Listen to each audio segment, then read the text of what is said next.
বদরের বাচ্চারা, এই আল বদরের বাচ্চারা এখনো কিন্তু মুক্তিযুদ্ধ জীবিত আছে। আমার মা এখন মারা যাচ্ছে। আমার মা এখন খুব দুঃসময়ে আছে। আমার মায়ের নাম বাংলাদেশ, মায়ের নাম হলো মুক্তিযুদ্ধ।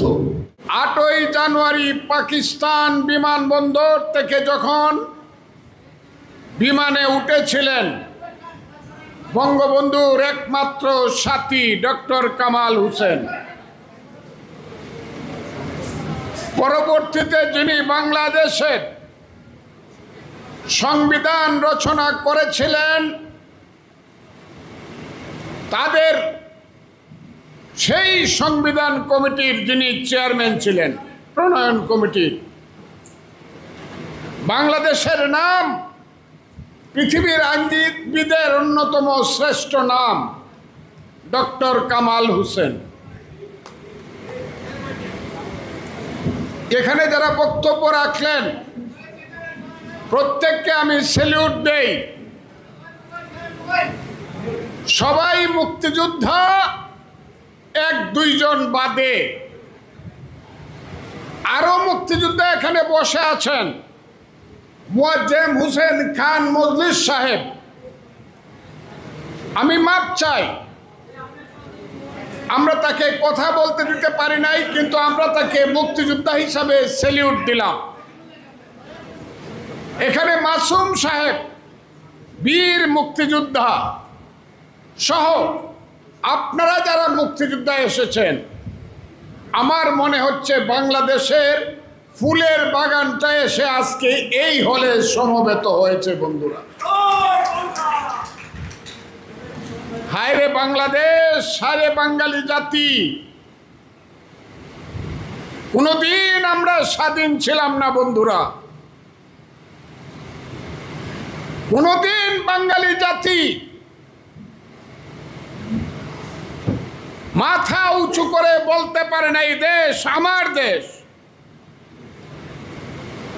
এই দেশ মুঘল পাঠানের ব্রিটিশের ছিল, এই দেশ পাকিস্তানিদের ছিল।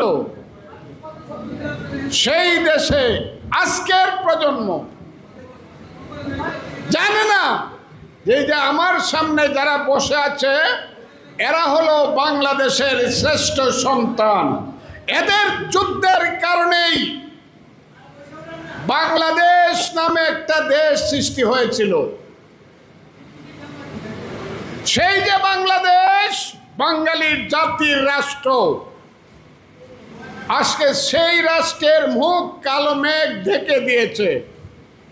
বাংলাদেশের মুখ আজকে আর দেখা যায় না বন্ধুরা। এই যে মন্টু ভাইয়ের শোক সভাটা করছি, এদের পিছনেও কারণ আছে, কিন্তু এতগুলো বীর মুক্তিযোদ্ধা একসাথে হওয়ার মতো পরিবেশ কিন্তু বাংলাদেশে এখন আর নাই। মন্টু ভাইয়ের মৃত্যুকে কেন্দ্র করে আজকের প্রেস ক্লাবে মুক্তিযোদ্ধাদের একটা অংশ আপনারা এখানে এসেছেন। কেন এসেছেন? আপনাদেরকে কেন আমরা সালাম জানিয়ে এনেছি? এই যে মহিউদ্দিন খোকার থেকে ধরে আরো আছে, আমি নাম বললাম না, আমার সেই শহীদ ভাই থেকে ধরে অনেক আছে, মশগুল ভাই থেকে ধরে অনেক মুক্তিযোদ্ধা আছে যারা যুদ্ধ করেছিল এই বাংলায়। তারা উদ্যোগ নিয়ে এই কাজটি করেছে বন্ধুরা। এখন পর্যন্ত মন্টু ভাইয়ের যে দল গণফোরাম, তারা একটা সুখ সভার আয়োজন করতে পারে নাই বা করে নাই। তাদের নাকি 12 বা 14 তারিখে আছে। আমরা করেছি কেন? আমরা করেছি এই কারণে, আমার মা এখন মারা যাচ্ছে। আমার মা এখন খুব দুঃসময়ে আছে। আমার মায়ের নাম বাংলাদেশ, মায়ের নাম হলো মুক্তিযুদ্ধ। সেই মুক্তিযুদ্ধ বলা শুরু হলো এক সময় 5ই আগস্টের পর থেকে। 47 মুক্তিযুদ্ধ আর 24 হলো মুক্তিযুদ্ধ, আর 71-এ নাকি ভাইয়ে ভাইয়ে গন্ডগোল। এই গন্ডগোলটা নাকি পাশের একটা দেশ চক্রান্ত করে সৃষ্টি করছিল, ওইটা কোনো যুদ্ধ না। 3 দিন যখন বলছে, 4র্থ দিন এই বিবেকের তাড়নায় আমি একটা রাজনৈতিক দল করি, আপনারা বোধহয় অনেকেই জানেন। আমি মনে করেছি রাজনীতি করি আর না করি, জীবনে বাঁচি বা মরি, নিঃশ্বাস থাকুক আর চলে যাক, যদি এই সব দুর্বৃত্তদের কথার যদি প্রতিবাদ না করি, বিবেক আমাকে দংশন করবে, মৃত্যু হলেও কুকুরের মতো মারা যাব। কাজে আমি বাম হাত তুলে বলেছিলাম, এই রাজাকারের বাচ্চারা, এই আলবদরের বাচ্চারা, এখনো কিন্তু মুক্তিযুদ্ধ জীবিত আছে, আমরা কিন্তু এখনো জীবিত আছি। আর যাই করো, মুক্তিযুদ্ধকে আঘাত করার চেষ্টা করো না, তাহলে কিন্তু আরেকটা যুদ্ধ হবে। সেই যুদ্ধে যখন মুক্তিযুদ্ধকে ভুলিয়ে দিতে চাইল, বঙ্গবন্ধু শেখ মুজিবুর রহমানকে ভুলিয়ে দিতে চাইল, যখন ৭২-এর সংবিধানকে ছুঁড়ে ফেলার মতো উদ্যত্ত দেখালো, সংগ্রাম শুরু করলাম বক্তব্য দেওয়ার মাধ্যমে। সেই এক পর্যায়ে আমি আমার নেতা মন্টু ভাইকে পাইলাম আমি একটা ইউটিউবে। সেই ইউটিউবে অনলাইনে যদি আমার আর মন্টু ভাইয়ের সেই বক্তব্যগুলো দেখে থাকেন, আমি আপনাদেরকে স্মরণ করে দিই, হয়তোবা শুনেছেন। সেই মন্টু ভাই বসা আছে, অসুস্থ, কথা বলতে পারে না। এক পর্যায়ে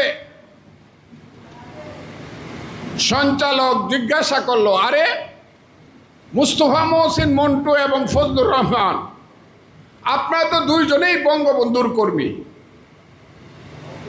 আমি সঙ্গে সঙ্গে বললাম, কার কর্মী? বললো বঙ্গবন্ধুর কর্মী। আমি বললাম, শেখ মুজিবের কর্মী, তার চেয়ে খারাপ মানুষ তো এই দুনিয়াতে নাই। শেখ মুজিব বাঙালির সবচেয়ে খারাপ, কারণ শেখ মুজিবই এই দেশে 6 দফা দিয়ে শিখিয়েছিল, তুমি কে আমি কে, বাঙালি বাঙালি। শেখ মুজিব শিখিয়েছিল তোমার আমার ঠিকানা পদ্মা, মেঘনা, যমুনা। শেখ মুজিবই 70-এ নির্বাচন করে মেজরিটি হয়ে বলেছিল, রক্ত সূর্য উঠেছে, বীর বাঙালি জেগেছে, বীর বাঙালি অস্ত্র ধরো, বাংলাদেশ স্বাধীন করো, টিক্কার মুখে হিয়ার মুখে লাথি মারো, বাংলাদেশ স্বাধীন করো। সবচেয়ে খারাপ মানুষ। তা না হলে আমাদের বোনদের বিয়ে হইতো পাকিস্তানিদের সাথে, কত সুন্দর সুন্দর বাগনা বাগনি হইতো। কথাটা আমি বলছিলাম, আপনাদের মনে আছে? সেই রাজাকারের বাচ্চারা বাংলাদেশ স্বীকার করতে চায় না, স্বাধীনতা বিরোধীরা বাংলাদেশ স্বীকার করতে চায় না। আরে বাংলাদেশ যদি স্বীকার করতে না চাও, তাহলে এটার নাম কি? পূর্ব পাকিস্তান। পূর্ব পাকিস্তান যদি হয়, এই দেশের সমস্ত কল কারখানা, মিল, 22 পরিবার আদমজি, ইস্পাহানি, দাউদ, বাউনি, সাইগলের ছিল। আমরা তাদের কোম্পানিতে, তাদের ফ্যাক্টরিতে, তাদের পাটে কলে আমরা লেবার হিসাবে চাকরি করতাম, বাঙালির সন্তানেরা। আমরা বাঙালির সন্তানেরা পাকিস্তান আমলে মাত্র 6% ছিলাম বাংলাদেশের বাঙালির সন্তানেরা সেনাবাহিনীতে। পাকিস্তানিরা ছিল 94%। সমস্ত এই দেশের সম্পদ তাদের ছিল। বাঙালির ছেলে ডেপুটি সেক্রেটারির উপরে হতে পারে নাই, বাঙালির ছেলে কোনোদিন জেনারেল হয় নাই। উসমানীর মতো একজন প্রথিত যেসা সামরিক অফিসার কর্নেল হয়ে পাকিস্তানে রিটায়ার করতে হয়েছিল। আমি আজকে আপনাদেরকে বলি, এবং সেই সব নিমক হারাম বেঈমান স্বাধীনতা বিরোধী চক্রকে জিজ্ঞাসা করতে চাই, বাংলাদেশ যদি না হতো, তাহলে বাঙালির ছেলে কি জেনারেল হতো কিনা? বাঙালির ছেলে লেফটেন্যান্ট জেনারেল হতো কিনা? বাঙালির ছেলে মেজর জেনারেল হতো কিনা?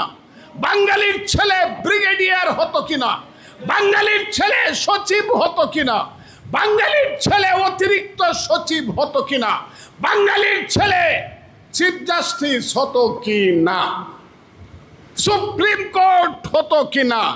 কারণ বাংলাদেশ না হলে এখানে হাইকোর্ট থাকতো, সুপ্রিম কোর্ট থাকতো পাকিস্তানের ইসলামাবাদে। কাজে এই সব নিমক হারাম বেঈমানেরা যারা বাংলাদেশ মুক্তিযুদ্ধের বাংলাদেশের সমস্ত কিছু ভোগ করে মুক্তিযুদ্ধকে যারা অস্বীকার করে, তাদের বিরুদ্ধে খুব পরিষ্কারভাবে আজকে কথা বলা দরকার। বলবেন কিনা আমি জানি না।